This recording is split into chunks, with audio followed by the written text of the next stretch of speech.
ইমাম হাসান হুসাইনকে আল্লাহ কত ভালোবাসেন।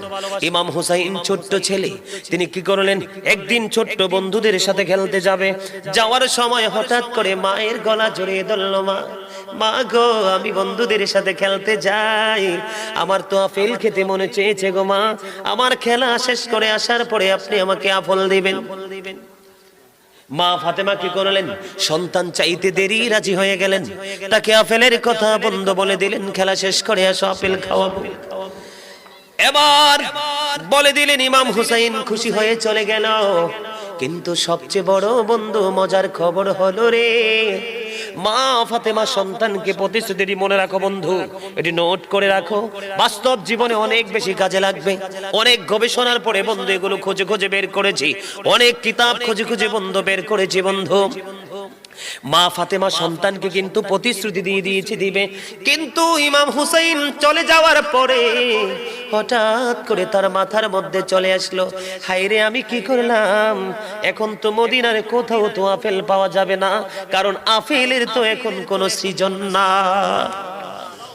আল্লাহু আকবার বলেন না। মা খাতুনে জান্নাত চিন্তা করতে করতে এবার কি করলেন, এবার তিনি কোনো উপায় খুঁজে না পেয়ে প্রাণের নবীর কাছে চলে গেলেন হুজরায়। যাইতে দেরি বন্ধু আমার, এবার জিবরাইল এসে নবীকে সালাম দিলেন, ইয়া রাসূলুল্লাহ, ইয়া হাবিবাল্লাহ, নবী গো, ও নবী, আপনার কলিজার টুকরা ফাতেমা টেনশনে থাকবে, আর আপনার কলিজার টুকরা হুসাইন আপেল খেতে চাইবে, তার জন্য বরাদ্দ হবে না, এটা আল্লাহ কোনোদিন সহ্য করতে পারে না। এই বন্ধু কিতাব প্রমাণ করেছে, আপেলটা দুনিয়ার আপেলের মতো, রং দেখতে সবকিছু গোটাটাও আপেল দুনিয়ার আপেলের মতো। এবার জিবরাইল বললেন, নবী গো, আপনি আমার জন্য দুইটা বাটির ব্যবস্থা করতে হবে, একটা চাকু। এবার কি করলেন, মা খাতুনে জান্নাত ফাতেমা আয়েশা সিদ্দিকা রাদিয়াল্লাহু তাআলা আনহার ঘরে গেলেন, ওখানে গিয়ে দুইটা বাটি আর একটা চাকু আনলেন।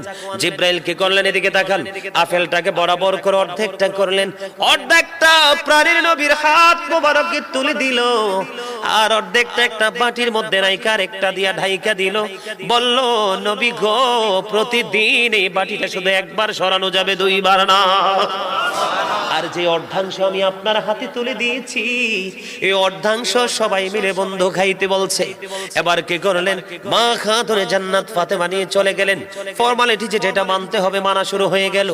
এবার ইমাম হুসাইন খেলা শেষ করে বাড়িতে ফিরলো। বাড়িতে ফেরার পরে এবার তিনি কি করলেন, ও বন্ধু, আপেল যখন খাইতে দিলেন, ইমাম হুসাইন আপেল কি পাগল হয়ে গেল, মা গো, ও মা, আমার জীবনে কোনো দিন তো এত মজার আপেল খাইনি গো মা, এত মজার আপেল তুমি কোত্থেকে এনেছো? এবার মা ফাতেমা ডেকে ডেকে বলছে, আপেল তো বাবা আমি আনিনি, তোমার নানার কাছে আল্লাহ জান্নাত থেকে পাঠিয়েছে। জোরে বলেন না সুবহানাল্লাহ। আর একটু মহব্বতে, কার জন্য পাঠিয়েছে?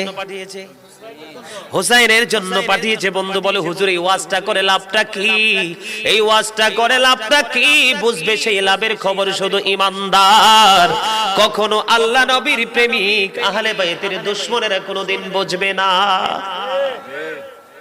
এবার তো আপেল খেলেন, খাওয়ার পরে সোজা দৌড় দিলেন নবীর কাছে, নানা গো, আমাকে কথা দাও, প্রতিদিন আমার জন্য আপেলের ব্যবস্থা করতে হবে।